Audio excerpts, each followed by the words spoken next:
Dans l'actualité ce soir, une délégation conjointe Burkina Faso-Mali est arrivée au Niger sur instruction des chefs d'État des deux pays. Les hauts responsables militaires burkinabés et maliens sont allés prendre la mesure de la situation et échanger avec les nouvelles autorités nigériennes.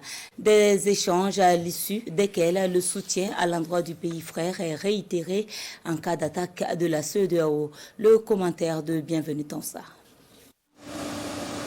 Passé l'étape des communiqués, le déplacement de Niamey. Une délégation burkinabé conduite par le ministre de l'administration territoriale et de la sécurité, accompagnée du ministre délégué à la sécurité et du chef d'état-major général des armées, ainsi que de plusieurs hauts responsables militaires. Également sur le sol nigérien, la partie malienne composée essentiellement de hauts responsables militaires. Deux délégations présentes sur instruction des présidents Assimi Goïta du Mali et Ibrahim Traoré du Burkina Faso.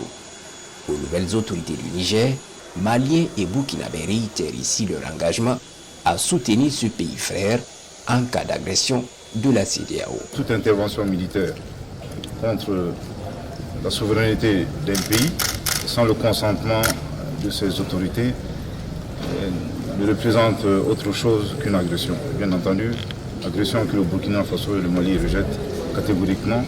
Nous avons réitéré,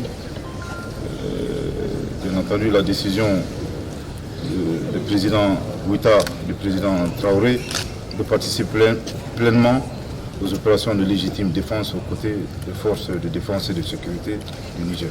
Après une prise de température de la situation qui prévaut, les réflexions sont portées vers une action collective entre les trois pays, bien entendu Burkina, Mali et Niger, en vue d'atténuer les conséquences des sanctions économiques et politiques prises contre le Niger. Ça fait plus de 10 ans que le Burkina Faso, le Mali et le Niger gérons les conséquences négatives, conséquences socio-économiques, conséquences sécuritaires, conséquences politiques, conséquences humanitaires de l'aventure hasardeuse de l'OTAN en Libye.